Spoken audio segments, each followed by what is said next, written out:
Salve improváveis, tudo certo com vocês? Japão pode derrubar o preço do Bitcoin em 30%?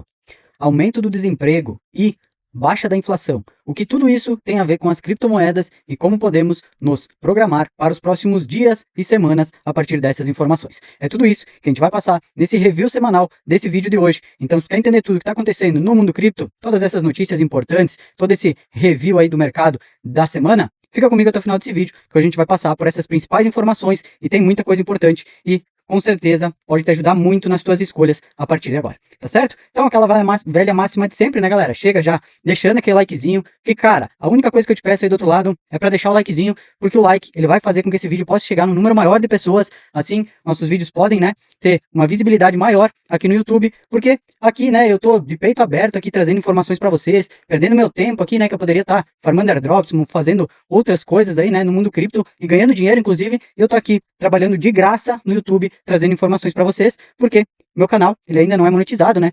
Então a única coisa que eu peço aí para vocês do outro lado, cara, se tu curtiu, se tu acha bacana esse conteúdo, deixa o joinha aí, porque esse joinha vai fazer com que esse conteúdo ele possa chegar no maior número de pessoas possíveis e assim, quem sabe aí no futuro, né, a gente possa ter um canal ainda maior para assim poder trazer cada vez mais informações e mais conteúdo bacana aqui para vocês, tá certo? Então, sem mais delongas, vamos cair aqui para dentro e vamos entender tudo o que aconteceu nessa última semana no mundo cripto. Beleza, galera. Iniciamos aqui por uma das principais coisas, né? Provavelmente quando você estiver vendo esse vídeo aqui, já deve ter acontecido aqui, né? O aumento da taxa de juros do Japão. Então, ele está programado agora para essa sexta-feira, né? Ainda não foi divulgado, mas o que todos os mercados estão dando, se a gente vai olhar depois, né? Inclusive na Polymarket, mais de 98% de probabilidade desse aumento de 0,25% na taxa base, né, de juros lá do mercado japonês. E por que que isso é importante para a gente? Porque o que acontece? Geralmente, quando a gente tem esse aumento, né, da taxa de juros no Japão, o Bitcoin ele costuma reagir negativamente. A gente teve aqui, né, em 2024, em maio, uma queda de 23%. Depois aqui, novamente, em julho, a gente teve uma queda de mais 26%. Depois aqui, a última, né, que foi ali em janeiro, né, dia 24 de janeiro, a gente teve uma queda aqui de mais de 31%. Será que veremos novamente mais uma queda tão relevante como a gente viu nas últimas vezes? É isso que fica, né, na nossa pergunta. Ou será que o mercado já precificou aqui nessa queda que a gente teve aqui, ó, do nosso topo anterior? Será que o mercado já precificou? Ou será que teremos mais essa queda aqui na casa dos 30% novamente? Fica aí essa pergunta, né, para a gente poder se preparar e ter um caixa, caso isso aconteça, para poder comprar aqui embaixo, né, na casa dos 70 mil dólares. Provavelmente pode ser que vejamos, né, o Bitcoin visitar novamente a casa dos 74 mil dólares, que é onde a gente foi visitar, né, o último fundo desse ciclo, que foi naquele drawdown, né, que a gente teve ali dos 100 e poucos mil dólares voltando até os 74 mil, fez um fundo local ali, podemos ver novamente, quem sabe aí o Bitcoin voltar nessa casa aí dos 74 mil dólares, que vai ser naquele fundo local que tivemos, né, anteriormente já nesse ciclo. Tá, Rob, mas por que que os juros do Japão interferem em todo o mercado cripto e em todo o mercado internacional? Porque o que acontece? A maioria das pessoas, elas utilizam o Japão como um prestador, né, emprestador de dinheiro mundial. Então, o que acontece? As pessoas, elas vão lá no Japão, pegam dinheiro lá, por causa que os juros do Japão ele é muito baixo, então as pessoas fazem o quê? Americanos, né, enfim, pessoas ao redor do mundo inteiro. Eles fazem o quê? Eles vão no banco japonês, né? Pegam esse dinheiro emprestado, porque os juros dele estavam basicamente até zero, né? Até outro dia. Então agora, se subir 0,25, vai estar, se eu não me engano, em 0,75, né? A taxa de juros deles. Ainda é uma taxa muito baixa, se for comparar, por exemplo, com próprios Estados Unidos, que está mais de 4%, né? Então o pessoal faz o quê? O pessoal pega dinheiro lá no Japão, pega com essa taxa baixíssima de 0,5, né? Que era o que estava até agora, ou 0,25, ou até zero, e pega e faz o quê? Usa esse dinheiro para fazer ele, né, multiplicar, fazer um investimento em outro país que está com uma taxa de juros mais alta. Se você pegar, por exemplo, na taxa de juros ali, né, pega o dinheiro no Japão, coloca lá nos Estados Unidos, só nesse intercâmbio aqui, tu está ganhando aí basicamente 4% sem fazer basicamente nada, só pegando de um local e levando para outro esse mesmo dinheiro. E aí a pessoa fazia o quê? Pegava esses 4% aqui que ganhou, pagava lá a diferença, né, que tu precisa pagar de juros no Japão e ficava com o restante. Então, muita gente faz isso. Só que o que acontece? Quando aumenta a taxa de juros no Japão, o que acontece? Muita gente precisa liquidar alguma coisa que tem para poder fazer esse pagamento da dívida, porque a dívida vai estar aumentando automaticamente por causa da taxa que está aumentando. Então muita gente, por exemplo, pegou esse dinheiro para investir em Bitcoin. E aí eles fazem o quê? Eles realizam uma parte dessa grana para poder pagar aquele empréstimo que está ficando com os juros mais altos. Então, geralmente esse tipo de aumento de juros, né, que acontece lá no Japão, ele acaba ocasionando esse efeito cascata ao redor do mundo, porque as pessoas que pegaram dinheiro barato lá, elas vão ter que liquidar os seus ativos, que foram comprados muitas vezes com esse dinheiro, para justamente pagar a sua dívida lá, antes dela ficar mais cara. Então é basicamente isso que acontece. Por isso que esse aumento de juros no Japão, por ele ser aí, né, um dos países que mais empresta dinheiro para o mundo inteiro, por causa dessa sua taxa de juros baixa, ele acaba ocasionando muitas vezes esse efeito cascata, justamente porque as pessoas precisam liquidar esses ativos para poder pagar a sua dívida lá, nos empréstimos que é feito lá do governo japonês. Beleza? Então, só para simplificar para vocês, né, para tentar ficar o mais didático possível aí, para vocês também poderem entender o porquê que, né, lá no Japão, alguma coisa que está acontecendo lá do governo japonês está ocasionando muitas vezes uma queda do Bitcoin e das criptomoedas e até de outros ativos tradicionais, né, como a própria bolsa americana muitas vezes, beleza? Então, como eu falei para vocês, né, aqui na própria Polymarket, a gente está então, né, com esse corte praticamente aqui em 100%, esse corte não, né, esse aumento do juros já basicamente em 100%, a gente tem 98,3 aqui, né, de probabilidade que aconteça esse aumento de 25 pontos base aqui, e que não aconteça, né, 1,7 aqui. Então é basicamente aqui 100% quase, né, de certeza de que teremos aqui o aumento, né, de 25 pontos base na taxa de juros do japonês. E isso vai provavelmente ocasionar em todo esse rebuliço, né, que a gente vai ver nos mercados, porque o pessoal acaba liquidando os ativos para poder pagar essas dívidas aí, certo? Seguindo, outra coisa importante que a gente tem para olhar é sobre o Triple Witching. O que é o Triple Witching? O Triple Witching é um evento trimestral que acontece, né, que as ações, né, as opções de ações, opções de índices e de futuros, elas expiram e geralmente simultaneamente, juntas, né? Então o que acontece? Muitas vezes causa uma volatilidade no mercado, geralmente é para baixo, tá?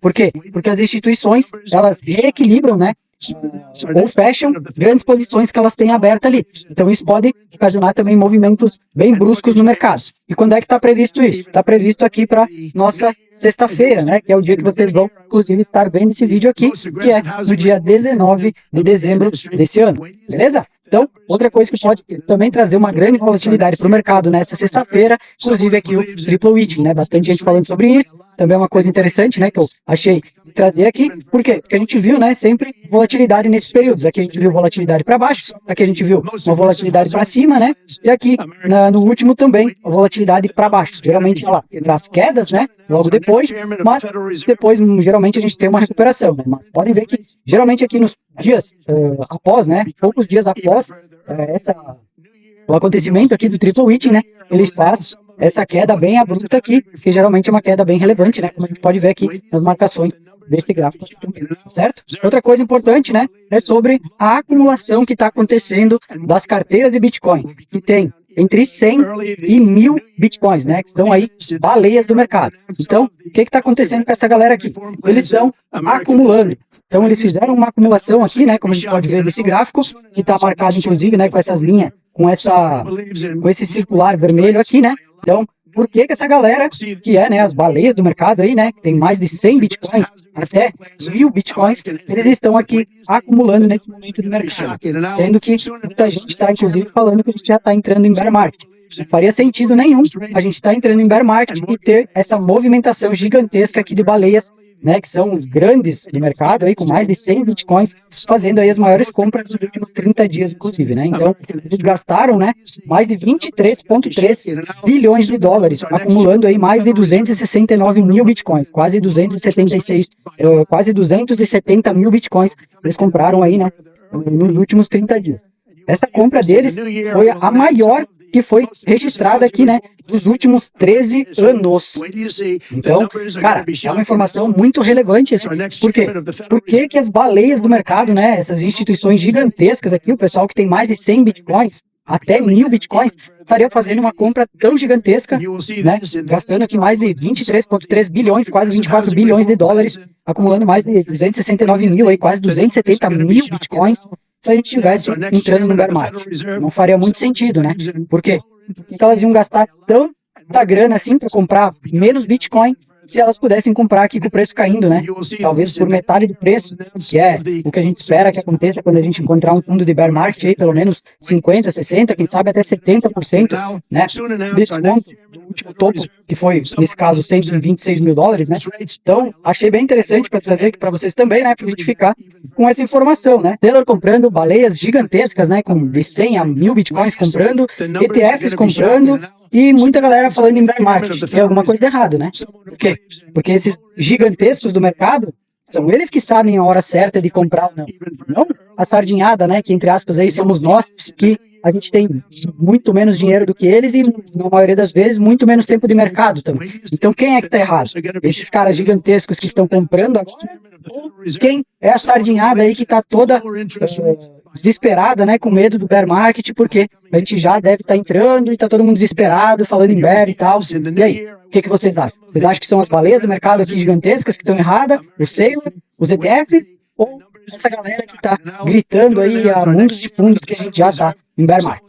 Fica aí também essa observação, né, para a gente continuar aqui estudando sobre o mercado nos próximos dias, beleza? Seguindo, outra coisa que a gente vem para analisar aqui também é sobre o volume institucional na Coinbase. A gente sabe que a Coinbase, né, é a corretora mais utilizada pelos institucionais para fazer movimentações. Então a gente está vendo nesse gráfico aqui, né, que o volume de compra institucional ele explodiu. Se a gente comparar com os outros níveis aqui que a gente teve do mercado. A gente pode ver que, por exemplo, nem aqui quando a gente estava em fundo do mercado, né, o pessoal não estava comprando tanto. Quando começou a subir aqui, que eles começaram a comprar mais forte. E agora, eles estão com essa curva aqui de compras, né? Uma das maiores aí dos últimos tempos. Então, o que eles sabem que a gente não sabe, né? O que esse pessoal grande, esse pessoal gigantesco sabe que a gente ainda não entendeu? Porque eles estão comprando aqui como se não houvesse amanhã, e a maioria aí das pessoas que estão no mercado estão desesperadas, né? Estão com medo, porque estão achando que acabou, a gente não tem mais o que fazer nesse ciclo aqui, o ciclo de 4 anos aconteceu, e a gente já está entrando em bear market. Será que esse pessoal aqui tem alguma informação, sabe alguma coisa que essa galera que está falando em bear ainda não descobriu? E por isso que eles estão fazendo essas compras institucionais aqui gigantescas, né? Como a gente está vendo nesse momento do mercado. Pois é, fica aí mais uma informação relevante. Faça o que você quiser com isso, beleza? Aqui, mais uma vez, né? Questão de demanda, né, dos institucionais também. Então, mais um gráfico aqui, ó. Demanda de acumulação de endereços. A gente pode ver que essa demanda ela vem crescendo. E agora, como a gente já está vendo aqui, é uma das maiores demandas, né, de endereços que estão acumulando Bitcoin drasticamente. Enquanto o sentimento da maioria das pessoas está lá no limbo, né, está todo mundo aí desesperado, chorando, mundo de fundos, achando que tudo já terminou, que as coisas acabaram, que Bitcoin está na vala, que não tem mais o que fazer. Tem uma galera aqui, ó, que está comprando desesperadamente, né, inclusive aqui nos maiores níveis dos últimos tempos também. Então, fica aí mais uma informação relevante para a gente poder corroborar com os dados que a gente já vem trazendo aqui até agora, beleza? Outra coisa importante que eu gosto de olhar sempre é a questão das reservas de Bitcoin nas exchanges. Então, se a gente pegar aqui, né, o valor do Bitcoin, que é essa linha branca, e aqui a linha azul é a quantidade, né, de Bitcoin que a gente tem de reserva nas exchanges. E hoje, mais uma vez, estamos aí nas mínimas históricas de Bitcoin nas exchanges. E por que isso é importante? Porque geralmente, quando o pessoal vai liquidar o seu Bitcoin, faz o quê? A não ser que ele venda a OTC, né, que daí não passa pela corretora, ele vai precisar de uma corretora para poder liquidar o seu Bitcoin. Então, o pessoal começa a fazer o quê? Começa a fazer o inverso disso, né? Em vez de tirar da corretora, ele começa a mandar para lá, justamente porque ele precisa liquidar esse valor de Bitcoin para ele poder, né, seguir sua vida aí. E o que acontece, o que a gente está vendo aqui é justamente o contrário. As pessoas estão retirando cada vez mais os seus Bitcoins das corretoras. As corretoras estão aqui nos níveis de reserva de Bitcoin, né, nas mínimas históricas. Então, é isso que a gente está vendo cada vez mais. O nível de Bitcoin diminuindo e todo mundo falando. A gente tem nas setinhas verdes aqui, todas as vezes que o Federal Reserve, né, o Fed, ele começou a injetar liquidez no mercado. Então a gente viu ali, por exemplo, em 2011, né, essa injeção de liquidez. Depois a gente viu aqui na época de 2013, né, que já tinha ciclo, vamos dizer assim, um pouco mais maduro ali do Bitcoin, né? Então a gente viu isso, batemos um topo lá em 2013, né? Depois, novamente aqui, em 2017, né? Quando a gente teve essa injeção de liquidez, o topo foi um pouquinho mais para frente ali. Depois, em 2021, a gente viu aquele absurdo, né, de injeção de liquidez, justamente por causa lá do corona. E aí, essa pancada gigantesca aqui, né, o maior ciclo de alta até hoje já visto. Topo do mercado aqui em cima. Depois, tivemos um pouco de injeção aqui em 2023, né, onde a gente viu justamente aquela pernada que a gente teve no final ali do ano, início de 24, né? E agora a gente está começando a ter essa injeção de liquidez novamente acontecendo aqui, que é o que eu vou mostrar para vocês aí com dados que o Fed já começou novamente, né, a injetar mais dinheiro no mercado. E aí o que acontece? Provavelmente veremos mais uma né, subida aqui de preço das criptomoedas, dos mercados mais voláteis, né, onde a gente vai ter possivelmente um novo topo aqui. Por quê? Porque como eu já falei para vocês várias e várias vezes, se não assistiu os meus vídeos, procura os vídeos antigos aí, para mim, o Bitcoin, né, as criptomoedas, enfim, eles andam pela macroeconomia, pela forma como o jogo se desenha na macroeconomia. Não é essa questão de tempo de ciclo e não sei o quê.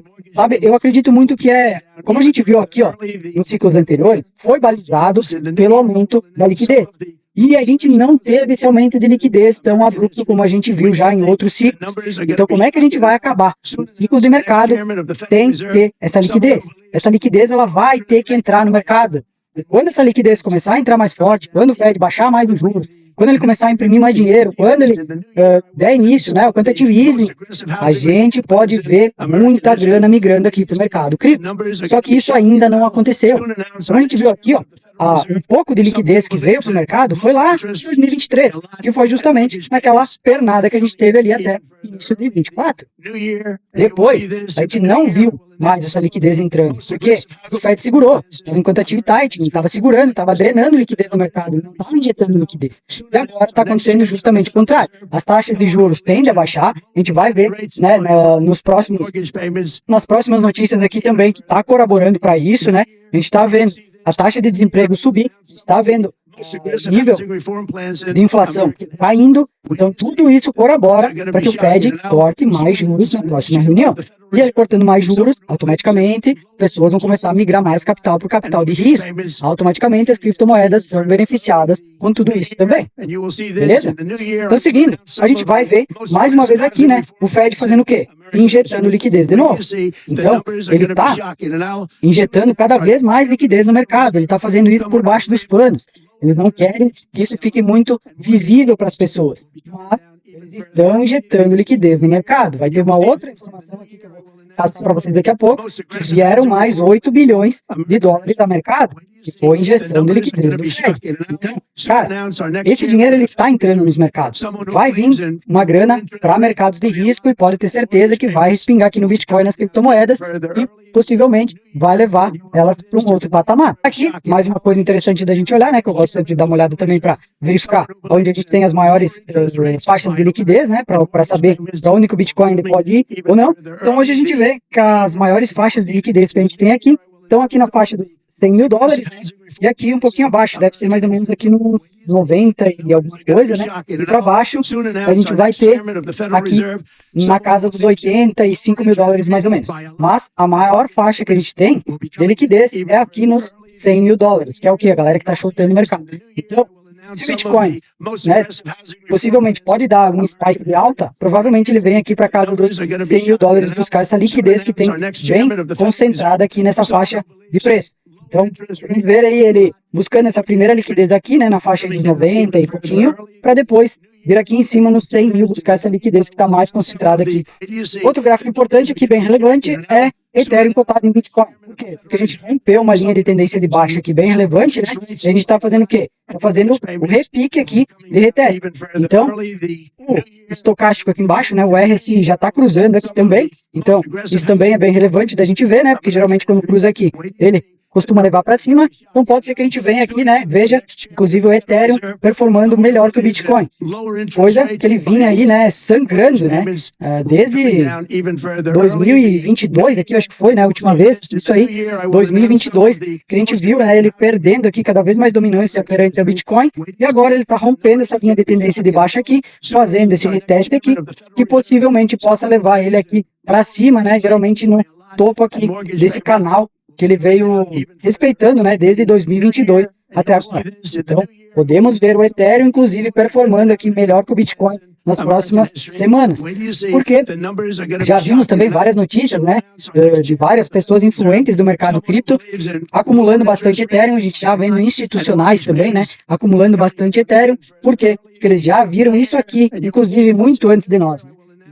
Eles precificam muito antes da gente as coisas. Eles já precificam o mercado muito antes da gente entender o que está acontecendo. Então, eles já estão comprando Ethereum a rodo, já sabendo que possivelmente isso aqui tende a acontecer, né? A gente fazer esse repique aqui, se a gente segurar aqui nessa linha de tendência de baixa que virou um suporte aqui, possivelmente a gente busque lá em cima, né, o topo desse canal que veio sendo respeitado em 2022 aqui até agora. Seguindo, aqui eu trouxe para vocês também um gráfico de retornos, né, do Bitcoin trimestralmente. Por que eu quis trazer para vocês esse gráfico? Porque se a gente pegar o retorno trimestral que a gente está tendo aqui nesse último trimestre do ano aqui, a gente está tendo o segundo pior trimestre de toda a história do Bitcoin. A gente só teve pior aqui em pleno 2018, né, que foi menos 42,16%, em pleno bear market. Então, a gente está vendo aqui uma coisa muito atípica, né? Porque geralmente o que acontece? No terceiro ano, né, de bull market, que seria o nosso aqui, geralmente todos os finais de ano aqui, né, tanto o terceiro quanto o quarto trimestre, eles eram, né, de alta. A gente está vendo mais uma métrica se quebrando aqui, né? Fazendo com que a gente esteja nesse momento, né, praticamente aqui dia 18 de dezembro, faltando aí 18 dias, né, 19, para acabar o ano, a gente está com prejuízo aqui de quase 25% em todo esse quarto trimestre. Então, mais uma métrica, né, que a gente sempre teve, foi respeitada, geralmente, né, de ter esse quarto trimestre do momento de bull market, né, onde a gente tinha sempre verdinho aqui, né, sempre positivo, fechando aqui nesse ano, menos praticamente 25% aqui, né, a gente está fechando negativo aqui em quase 25% nesse último trimestre do ano. A gente tem, então, um gráfico aqui de interesse, né, por quê? Esse gráfico de interesse é interessante. Porque a gente está nos mesmos níveis de desinteresse que a gente viu em bear market. Então, cara, isso aqui é muito estranho, né? Por quê? Porque a gente está em bull market. Então, por que está com esse baixíssimo nível de interesse aqui? Eu mesmo, inclusive, estou percebendo isso, né, nos vídeos aqui. Quando a gente estava um pouco mais animado, né, há meses atrás, a gente percebia que nossos vídeos tinham muito mais visualizações, a gente tinha muito mais interações nos nossos vídeos também. Hoje, a gente não tem basicamente nada, né, se comparado com aqueles meses onde o mercado estava mais eufórico. E é aí que eu sempre falo que a gente consegue ter uma métrica para saber, né? Onde a gente está perto de fundos de mercado, que ninguém quer saber de Bitcoin, de criptomoedas, enfim, né? E quando a gente está próximo de topo. Por quê? Porque quando a gente tem esses baixos níveis de interesse aqui, é porque a gente tem, geralmente, fundos locais ou até fundos de ciclo de mercado. E hoje a gente está novamente aqui, né? Em nível de interesse de todo o mercado cripto gigantesco. Então, é aquela velha história, né? É um preço lateral, são juros baixos, zero hype, né? Quase ninguém fala muito de cripto. Tu faz vídeos aqui 3 vezes por semana, o pessoal quase não assiste, né? Quase ninguém comenta. Então, tu vai percebendo que, né, o pessoal está desinteressado, que o pessoal não quer saber de cripto, que não está mais, né? Muita gente se afasta, inclusive agora, nessas épocas de finais de ano e tudo mais, né? Mas são aqui que a gente realmente faz dinheiro, né? Nessas épocas onde ninguém quer falar de cripto, que ninguém está querendo ouvir falar de criptomoedas, que a gente faz a nossa plantação, né? Que a gente farma os nossos airdrops, que a gente monta nossas posições para surfar, né, os próximos movimentos do mercado. Então é isso que eu quero deixar para vocês, tá? Atenção, que a gente está nesses níveis baixíssimos de interesse, né, de criptomoedas, por Bitcoin e tudo mais. E geralmente, quando a gente está nesses níveis, são os melhores momentos para você estar dentro do mercado. Que você vai surfar geralmente depois grandes movimentos que vão realmente te recompensar por tu ser uma das poucas pessoas que estava interessado quando quase ninguém estava interessado nisso. Como eu já tinha comentado para vocês anteriormente sobre a questão do desemprego, né? A expectativa, né, dos níveis de desemprego, eles eram de 4,5. Porém, esse dado veio acima, né? Buscando aí 4,6. Isso significa que o quê? O mercado de trabalho dos Estados Unidos ele está mais fraco, então automaticamente isso acaba forçando um pouco mais o Fed também a ter que baixar os juros para poder salvar essa galera que está ficando sem emprego. Então, é importante para o mercado, é benéfico para a gente que investe nos mercados de risco, né? Claro que ninguém gosta, né, de que as pessoas fiquem desempregadas, enfim, né? E as pessoas, né, não têm muitas vezes ali o sustento para sua família, enfim, mas esse tipo de dado ele é positivo justamente para quem investe em capital de risco, né? Porque acaba botando uma pressão a mais também lá no Fed para que eles possam começar a cortar os juros a partir disso. Seguindo, a gente vai ter também aqui o quê? O próprio Trump, né, fazendo um anúncio aqui que ele falou que em breve ele anunciará o próximo presidente do Fed, né, do Federal Reserve, e é alguém que acredita muito em taxas de juros mais baixas. Lembra que a gente já comentou, inclusive em vídeos anteriores, né? Se tu não assistiu, vou deixar aqui no card para te assistir. O vídeo que a gente fez justamente falando sobre isso, né? Sobre o próximo presidente do Fed poderá ser, né, Kevin Hassett, que é o cara que coordena toda a questão ali de criptomoedas do governo Trump e tudo mais, que é o diretor dele lá desse setor, né? E ele é um cara que ele é muito amigável, né? A essa questão cripto, né? Essa pauta cripto. E ele também é um cara que, o Trump já falou também várias vezes, que ele reduziria as taxas de juros caso ele assumisse ali, né, a presidência do Fed, do Banco Central americano. Né? Então podemos ver, né, provavelmente, Kevin Hassett sendo nomeado aqui pelo Trump como o novo presidente do Federal Reserve, e a partir disso podemos ver mais cortes de juros ainda, favorecendo cada vez mais também as criptomoedas e todo mercado de risco. E seguindo essa última notícia, né, que saiu hoje, na quinta-feira aqui, que eu tô gravando dia 18, né, que foi o quê? Foi o IPC, né, a inflação lá dos Estados Unidos, né. As expectativas, elas eram de 2,7%, né, na verdade, as expectativas, elas eram aí de 3,1%, né, de inflação, só que elas vieram abaixo, elas vieram em 2,7%. E isso faz o quê? Também é benéfico para quem investe em criptomoedas, para quem investe em ativos de risco. Por quê? Porque o Fed, ele gostaria que a inflação ela estivesse na casa dos 2%. E ela já está baixando, né? Ela estava aí acima de 3%, né? Eles estavam esperando aqui, inclusive, 3,1%, e ela veio a 2,7%. Então, isso também corrobora, né, para que o Fed possa cortar os juros. Para quê? Para fomentar, por exemplo, o mercado de trabalho lá, que está bem negativo, né? E assim, não aumentando tanto a inflação, né? Porque a inflação já está em nível alto aqui, né? Se comparar 2,7 aí, né? Inclusive, eles estavam esperando 3,1, veio 3,7, 2,7, né? Mas ainda é uma inflação alta, né? O Fed ele gostaria que estivesse na casa dos 2%, mas isso já contribui para que ele possa também cortar as taxas de juros para, né, fazer que o mercado fomente mais e as coisas comecem a acontecer de uma forma melhor aí também. Então, basicamente, galera, seria isso, né, que eu queria trazer aqui para vocês. Tô fazendo um vídeo desses aqui, review, né, de informações do mercado, sobre as principais notícias, uma vez por semana. Eu não sei se é o tipo de vídeo que vocês curtem, deixa aqui nos comentários se vocês querem esse tipo de conteúdo, se vocês gostam dos outros tipos de conteúdo que eu trago, porque eu costumo trazer alguma forma de investimento, né, algum rendimento que tá bacana, um airdrop e um vídeo sobre notícias, né, que é o que eu faço semanalmente. Então eu tento trazer aí sempre 3 vídeos semanais, um sobre cada assunto, né. Deixa aqui para mim nos comentários qual é o tipo de vídeo que tu curte mais. Tu curte esse tipo de vídeo informativo, falando sobre as principais notícias do mercado, sobre o que tudo isso que está acontecendo pode, né, ocasionar nas criptomoedas, nos mercados de risco e tudo mais. Se tu curte esse tipo de vídeo sobre airdrops, né, sobre como caçar novos airdrops, sobre como encontrar todas essas esses rendimentos que eu vou trazendo aqui para vocês, né, seja de empréstimos, pool de liquidez, enfim, né, sobre todas essas opções que a gente tem aqui de rendimentos, né, no mercado cripto. Por quê? Porque esses vídeos, eles são justamente para vocês, né, então eu tô aqui dedicando meu tempo, estudando toda semana, né, dedicando tempo aqui para poder montar, né, vídeos bacanas, tentando montar aqui sempre thumbnails também que chamem a atenção, né, que sejam bacanas, que as pessoas olhem e queiram assistir os vídeos que estão ali, né. Então, a opinião de vocês é a opinião mais importante para mim saber se eu tô no caminho certo, se eu preciso começar a fazer algum outro conteúdo, né, que seja mais abrangente, que talvez seja um conteúdo que vocês gostem de assistir, que eu não esteja trazendo. Então deixa tua opinião aqui nos comentários, o que que tu quer ver nesse canal, qual é o tipo de conteúdo que tu curte, o que que tu pretende assistir sobre criptomoedas quando tu abre o teu YouTube aí do outro lado na tua casa. É isso que eu quero saber para poder cada vez mais trazer um conteúdo relevante aqui para vocês e que atendam também todas as necessidades que vocês têm aí do outro lado quando vocês abrem o aplicativo, quando vocês abrem o site do YouTube para procurar coisas, né, relacionadas a criptomoedas, tá certo? Então, por hoje eu vou ficando por aqui, fiquem todos com Deus e nunca esqueçam, disciplina é o único atalho.